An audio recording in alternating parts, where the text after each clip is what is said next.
동안 9월 첫째 주일부터 오늘까지 우리가 다윗의 그 파란만장한 인생, 그리고 그 인생에 역사하시는 하나님의 능력에 대해서 살펴보고 있습니다.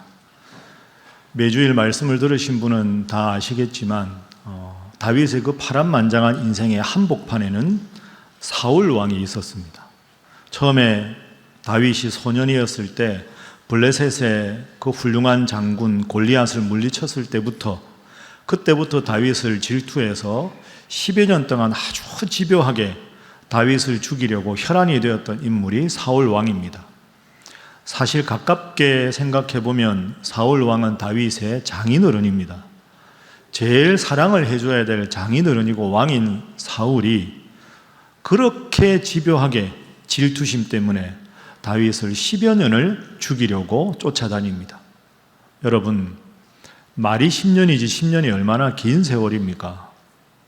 여러분도 한번 생각해 보십시오. 내가 잘못한 게 없는데 이 나라를 위해서 적국의 위대한 장군을 쓰러뜨린 훌륭한 칭찬받을 일을 했는데 그 일이 빌미가 되어서 그것도 가장 최고 권력자인 왕이 나를 죽이려고 전국을 수배하고 쫓아다닌다. 이게 얼마나 힘든 일입니까?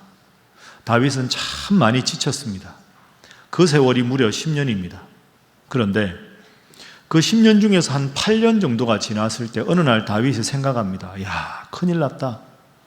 지금 나만 있는 게 아니라 내 주위에 나를 따르는 무리들도 600명이나 있는데 이 600명을 데리고 살만한 곳에, 그리고 먹을 것이 풍부한 곳에 가야 되는데 이스라엘 땅에는 더 이상 내가 이 무리들과 함께 할 곳이 없다. 어느 날 이런 결심을 합니다. 자, 어떤 결심인가? 8년의 도망자 생활 끝에 한 결심, 27장 1절 말씀입니다. 자, 우리 함께 읽어봅니다. 시작. 다윗이 그 마음에 생각하기를 내가 후일에는 사울의 손에 붙잡히리니 블레셋 사람들의 땅으로 피하여 들어가는 것이 좋으리로다. 사울이 이스라엘 온 영토에 내에서 다시 나를 찾다가 단념하리니 내가 그의 손에서 벗어나리라 하고. 한번 따라해 보시죠. 다윗이 그 마음에 생각하기를. 여러분, 어떤 생각이 드십니까? 그저 스쳐 지나갈 수 있는 구절이 아닙니다. 지금까지 다윗은 늘 모든 중요한 결정을 할 때 다윗이 여호와 하나님께 기도하여 이르되, 다윗이 여호와께 아뢰어 이르기를, 모든 일을 기도하고 결정을 했습니다. 그런데 8년 정도 동안 계속 도망자 생활을 하다 보니까 다윗이 하나님 앞에 기도하는 것을 잊어버린 겁니다. 그저 마음에 생각하는 거죠. 내가 언제까지 이러고 살아야 되나? 나와 함께한 저 무리들을 먹여야 되는데, 야, 이스라엘 땅에서는 더 이상 안 되겠다. 하나님께 기도하지 않고 스스로의 그런 생각만 하게 됩니다. 왜 그랬을까요? 다윗이 그렇게 하나님을 의지하던 사람인데 왜 오늘 이 상황에서는 기도하지 않았을까? 성경은 그 점에 대해서 명확한 이유를 말하지 않습니다. 그러나 우리가 충분히 미루어 추측할 수 있죠. 다윗에게는 두 가지 마음이 있었습니다. 한쪽에는 늘 하나님 앞에 기도하고 하나님의 뜻대로 살아가야 된다는 신앙적인 마음입니다. 그러나 또 한편의 마음이 있었습니다. 8년간 지친 거죠. 힘들다. 사울 왕이 무섭다. 나와 함께한 이 600명을 내가 어떻게 책임질까 하는 인간적인 두려움과 걱정이 앞섰습니다. 이 두 가지 마음 속에 늘 하나님 앞에 기도하는 마음이 앞섰는데 8년쯤 지나고 나서 보니까 힘들어. 더 이상 안 되겠다 하고는 인간적인 걱정 때문에 기도하기를 잊어버리고 하나님 앞에서 그저 기도가 아니라 나의 인간적인 판단으로 차라리 블레셋 땅에 망명하자. 그 전에 가서 블레셋 땅에 지내보니 괜찮더라. 이번에 또 가야 되겠다 하고 망명길에 접어든 것이지요. 자, 여러분, 하나님 앞에 기도해야 될 다윗이 기도하지 않았습니다. 그랬을 때 다윗 앞에서는 여러 가지 시련이 닥칩니다. 그리고 다윗이 하나님 앞에 기도하지 않았기 때문에 다윗은 영적인 암흑기에 빠지게 됩니다. 영적인 암흑기라는 표현이 아마 여러분들 생각이 좀 생소하실 겁니다. 그런데 하나님 앞에 기도하지 않고 다윗이 갔기 때문에 영적인 암흑기가 되는 거죠. 그렇게 볼 수 있는 몇 가지 이유를 여러분들과 한번 나누어 보겠습니다. 자, 먼저 27장 7절을 화면으로 보십시오. 다윗이 블레셋 땅의 망명에서 얼마 동안 살았습니까? 1년 4개월을 살았습니다. 그러니까 말씀드렸죠. 8년쯤 있다가 1년 4개월을 살았다. 그런데 이 1년 4개월의 기간 동안에 다윗이 시편을 짓지 않습니다. 구약 성경 제일 중앙에 있는 시편 150편 중에서 다윗이 쓴 시편이 70편이 넘습니다. 그런데 블레셋 땅에 망명하고 있는 1년 4개월 동안에는 하나님을 찬양하는 시편을 단 하나도 짓지 않습니다. 기도하지 않고 내려가고 인간적으로 힘들다는 것 때문에 하나님을 찬양하는 마음이 다윗 속에 사라져버린 겁니다. 그리고 27장 5절도 보십시오. 자, 블레셋 땅에 가서 블레셋 땅을 다스리는 아기스라는 왕이 있습니다. 그 왕에게 부탁을 하는 거죠. 다윗이 아기스에게 이르되 바라건대 내가 당신께 은혜를 입었다면 지방 성읍 가운데 한 곳을 내게 주십시오. 작은 블레셋의 마을 하나만 주시면 제가 600명과 머물러 살겠습니다. 당신의 종인 내가 어찌 당신이 사는 이 왕의 도읍에 살겠습니까? 그저 작은 마을 하나만 좀 얻어주시면 그 마을에 살게 허락해 주십시오. 그런데 저 5절에서 주목할 표현이 있지요. 아기스 왕에게 다윗이 스스로를 뭐라고 소개합니까? 답합니다. 당신의 종. 큰 실수입니다. 지금까지 다윗은 늘 하나님 앞에서 내가 하나님의 종입니다 라고 말을 했지 그 어떤 사람에게도 내가 당신의 종입니다 라고 말하지 않았습니다. 그런데 기도 없이 내려가고 하나님을 찬양한 시편도 한 편 쓰지 않고 하나님의 종인 스스로가 나는 아기스 당신의 종입니다 라고 눈치를 보고 있는 겁니다. 아기스가 기분이 좋았겠지요. 그래, 그 작은 마을 시글락이라고 했으니 거기 가서 살아라 허락을 해줍니다. 그러면 그 땅에 살려면 먹을 게 있어야 될 거 아닙니까? 당장 600명을 어떻게 먹여 살리겠습니까? 다윗이 택한 방법이 8절 9절에 나옵니다. 자, 8절 보십시오. 다윗과 그의 사람들이 올라가서 그술 사람과 기르스 사람과 아말렉 사람을 침노하였다. 그러니까 블레셋 주위의 작은 민족들을 전쟁을 하는 겁니다. 그리고는 그 부족에 있는 모든 걸 약탈을 하는 거죠. 약탈을 해서 9절 보십시오. 다윗이 남녀를 살려두지 않고 약탈한 그 땅에 양과 소와 나귀와 낙타와 의복을 다 빼앗아 가지고 아기스 왕에게 바칩니다. 왕이여, 제가 좋은 약탈물을 가져왔습니다. 양이고 소고 다 주고 좋은 건 준 다음에 나머지는 자기들이 알아서 쓰는 거죠. 다윗이 이걸 해보니까 재미가 있는 겁니다. 야, 이거 약탈하니까 왕에게 바쳐도 우리끼리 먹을 게 600명 충분히 먹고 쓸만한 많은 물자도 생기고 가축도 생기고 그런 거라. 그래서 계속 그때부터 다윗이 욕심을 부립니다. 인간적인 탐욕을 부리고 계속 적을 공격하고 사람들을 죽이고 많은 물건과 가축을 빼앗아서 자신들의 배를 불리게 됩니다. 하나님이 딱 보시니까 야, 다윗 이거 이대로 둬서 큰일 나겠다 해가지고 아주 다윗이 해결하기 어려운 곤혹스러운 상황에 다윗을 처하게 만드십니다. 자, 하나님이 다윗을 어떻게 치셨는가? 제가 진퇴양난 이런 표현을 썼는데요. 그 내용이 이제 이어지는 28장에 나옵니다. 28장 1절, 자, 함께 읽어봅니다. 시작. 그때 블레셋 사람들이 이스라엘과 싸우려고 군대를 모집한지라 아기스가 다윗에게 이르되 너는 밝히 알라. 너와 내 사람들이 나와 함께 나가서 군대에 참가할 것이니라. 아멘. 자, 여러분, 지금 다윗이 누구의 신하입니까? 블레셋 왕 아기스의 신하입니다. 그런데 블레셋 왕이 어느 날 부르는 겁니다. 내가 이제 이웃 나라와 전쟁을 하겠다. 블레셋이 싸우려고 하는 이웃 나라가 어디입니까? 문제는 이스라엘이라는 겁니다. 여러분, 다윗이 어떻게 해야 될까요? 저기 아래쪽에 보면 너는 밝히 알아라. 다윗, 너 지금 나의 신하라고 너 나의 종이라고 했으니까 내가 지금 이스라엘과 전쟁하러 가니까 너의 무리들은 군대에 참전하라 하고 명령을 내립니다. 이게 다윗이 처한 곤혹스러운 상황입니다. 저는 당신의 종입니다 했으니 주군인 아기스 왕이 명령하니까 신하로서 예, 알겠습니다. 저도 전쟁에 참전하겠습니다 라고 말해야 합니다. 만약에 그렇게 말하지 않으면 다윗과 600명은 왕의 명령을 거역했기 때문에 죽어 마땅한 상황에 처합니다. 그럼 전쟁터에 나가면 되지요. 나갈 수가 없습니다. 왜 못 나갈까요? 누구랑 싸웁니까? 이스라엘과 싸웁니다. 다윗이 어느 나라 사람입니까? 이스라엘 사람이지요. 하나님께서 사울의 뒤를 이어서 왕이 될 사람으로 다윗을 택했습니다. 그런데 만약에 예 알겠습니다 하고 이스라엘과 싸움하는데 나가서 싸움을 하면 그 칼을 들고 이스라엘 사람들을 베게 되면 어떤 결과가 생기겠습니까? 다음에 이스라엘 돌아와서 왕이 되었다 해도 이 전쟁을 기억하는 사람들이 아니 저 다윗은 그때 블레셋 사람 우리의 대적자 아기스의 부하가 돼서 우리의 동족들을 죽이던 자가 아닌가? 그런 자가 어떻게 우리의 왕이 될 수 있는가? 우리는 다윗을 양으로 인정할 수 없다. 분명히 그런 사람이 생길 겁니다. 그러면 참전하지 않으면 왕명을 거역해서 죽게 되고 참전하면 동족들을 향해서 칼을 들어야 하는 상황입니다. 여러분이 다윗이라면 어떻게 하시겠습니까? 1번 참전한다.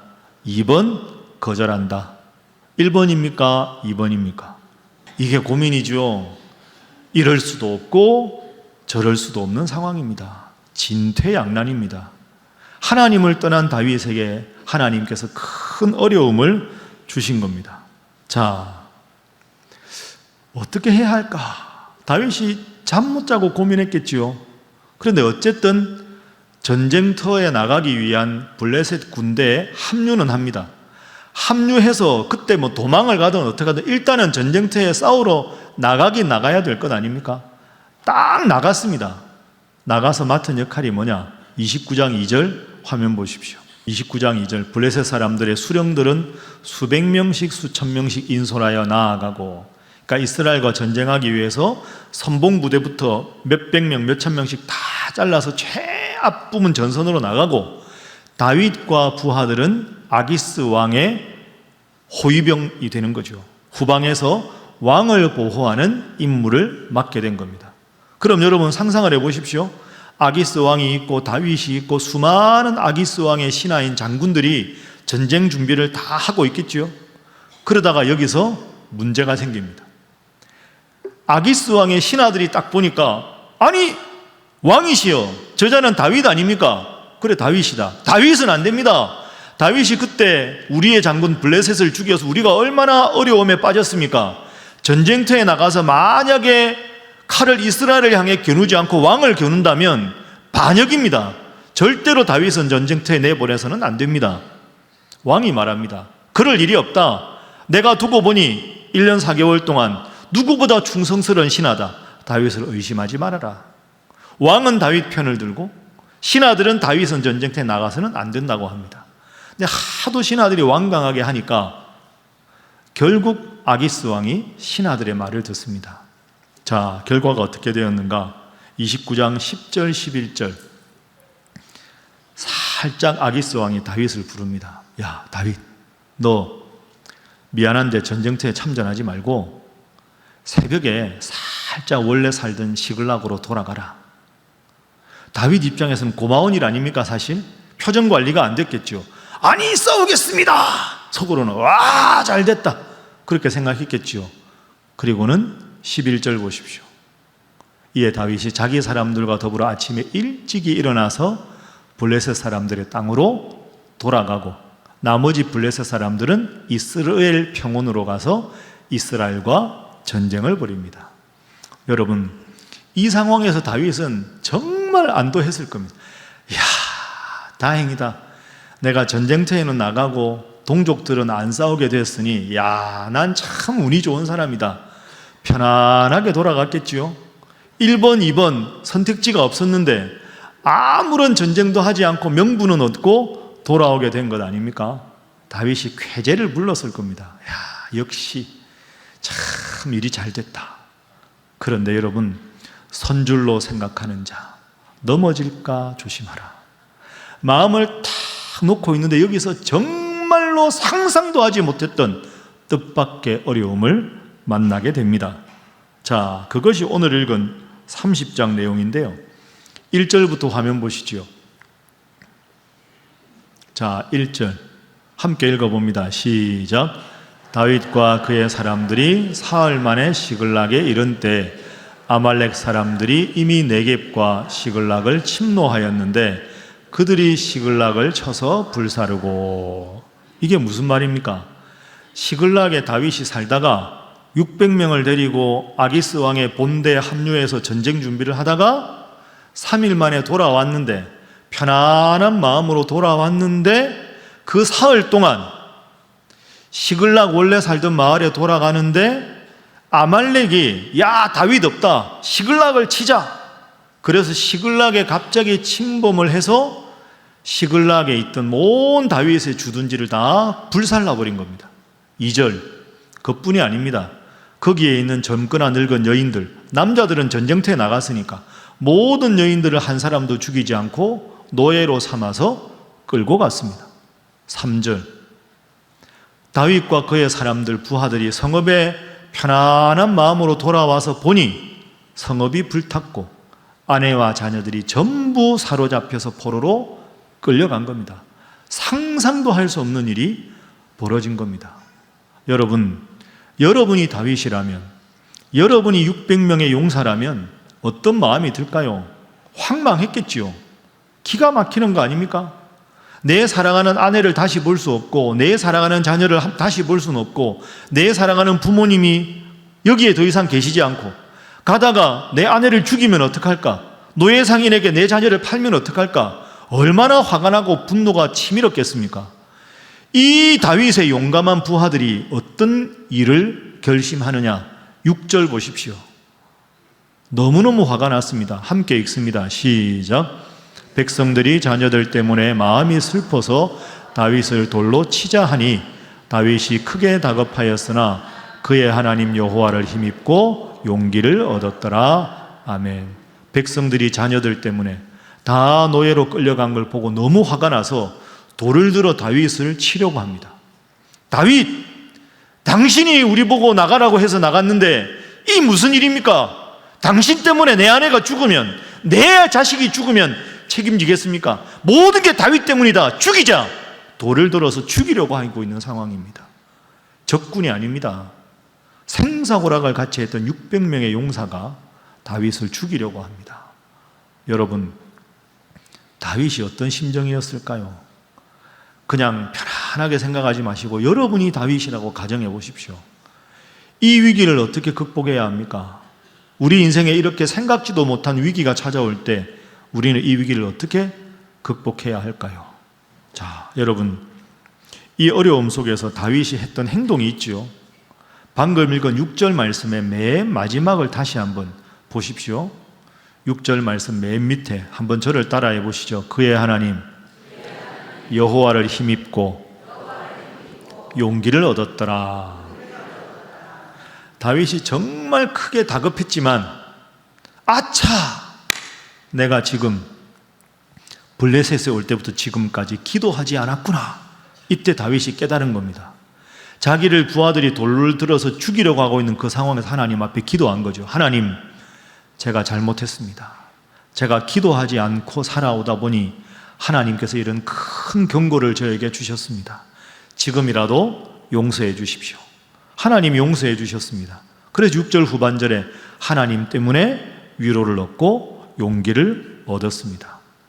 여러분, 이것이 다윗에게 우리가 배워야 할 점입니다. 여러분이나 저나 성경의 그 어떤 위인들도 실수가 없는 사람은 없습니다. 문제는 실수가 있느냐 없느냐가 아니고요, 실수했을 때 하나님 앞에 회개하고 돌아오느냐, 실수한 거기서 계속 하나님을 원망하고 하나님을 떠나느냐의 차이가 있을 뿐입니다. 다윗의 위대한 점은 잘못했지만 하나님 용서해 주십시오 하고 하나님께 돌아온 겁니다. 영적인 복원력이 있는 훌륭한 사람입니다. 기우뚱기우뚱했지만 원래 하나님께 기도하는 자리로 돌아온 다윗. 그러니 하나님께서는 다윗에게 힘을 더해 주셨습니다. 자, 이제 하나님께 기도하는 다윗으로 변화되었습니다. 이어서 7절, 8절도 보십시오. 다윗이 아히멜렉의 아들 제사장 아비에델에게 말합니다. 에봇을 내게로 가져오라. 에봇은 제가 지난번에 말씀드린 대로 하나님의 뜻을 확인하는 수단입니다. 에봇을 가지고 다윗에게로 아비아들이 가지고 가니까 8절 보십시오. 자, 함께 읽어봅니다. 시작. 다윗이 여호와께 묻자와 이르되 내가 이 군대를 추격하면 따라잡겠나이까 하니 여호와께서 그에게 대답하시되 그를 쫓아가라. 내가 반드시 따라잡고 도로 찾으리라. 아멘. 기도하지요. 하나님, 아말렉을 추격할까요? 추격해라. 내가 반드시 너에게 승리를 줄 것이다. 하나님 앞에 기도하는 다윗으로 변화되었고 기도하니 하나님께서 승리를 약속해 주셨습니다. 여러분, 오늘 본문의 다윗을 꼭 기억하시고 범사의 모든 일을 기도로 시작하고 기도로 마치는 여러분 되시기를 주님 이름으로 축복합니다. 자, 9절 10절 말씀 화면 보시지요. 딱 약속을 붙잡고 다윗과 또 그와 함께한 600명이 가서 부솔 시내가에 이릅니다. 그런데 나골병이 생깁니다. 뒤떨어진 자들을 거기에 머물게 했다.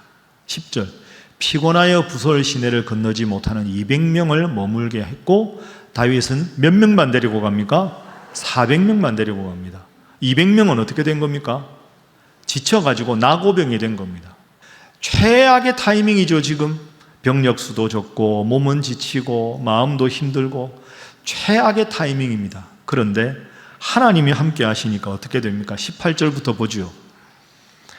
다윗이 아말렉 사람들이 빼앗아갔던 모든 것을 도로 찾고 그의 두 아내를 구원하였고 19절 그들이 약탈하였던 것 곧 무리의 자녀들이나 빼앗겼던 것은 크고 작은 것을 막론하고 아무것도 잃은 것이 없이 모두 다윗이 도로 찾아왔고 20절 다윗이 또 양떼와 소떼를 다 되찾았으니 무리가 그 가축들을 앞에 몰고 가며 이르되 이는 다윗의 전리품이라 하였더라. 여러분, 최악의 타이밍이었는데 하나님이 함께 하시니 최상의 타이밍이 되었습니다. 자, 화면 보시죠. 우리 생각에 최악의 타이밍이라도 하나님이 함께 하시면 최상의 타이밍이 되는 줄로 믿습니다. 이제 말씀을 정리하겠습니다. 사랑하는 신일교회 성도 여러분, 범사에 기도하십시오. 때로는 억울할 때도 있고 화날 때도 있고 기도조차 안 나오는 그런 상황이 여러분의 인생에 처할지라도 이를 악물고서라도 기도하십시오. 그것만이 우리의 살 길이기 때문입니다. 기도 안에서 이런저런 문제가 생겼구나 하고 깨달으십니까?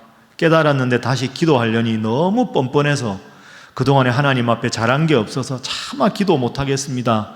이런 마음 드십니까? 괜찮습니다. 신앙 자체가 뻔뻔한 겁니다. 여러분이나 저나 딱 고개 들고 이 자리에 나와 예배 드릴 수 있을 정도로 의롭게 살지 않은 겁니다. 기독교 복음은 한편 보면 뻔뻔한 겁니다. 주여, 저를 다시 한번 불쌍히 여겨 주옵소서. 기도하면 하나님 여러분의 기도를 들어주실 줄로 믿습니다. 그렇게 기도하다 보면 도저히 끝나지 않을 것 같은 싸움도 끝나게 됩니다. 10여 년간 그렇게 집요하게 자신을 죽이려고 쫓아다녔던 사울 왕을 아무런 행동도 하지 않았으나 하나님께서 알아서 사울 왕을 심판해 주셨습니다. 기도하고 일을 시작하고 기도로 일을 마치면 모든 것은 하나님 책임져 주신다. 이 귀한 교훈을 기억하시고 앞으로도 기도해서 여러분의 적은 능력이 아니라 하나님의 크신 능력으로 항상 승리하는 여러분 모두가 되시기를 주님 이름으로 축복합니다.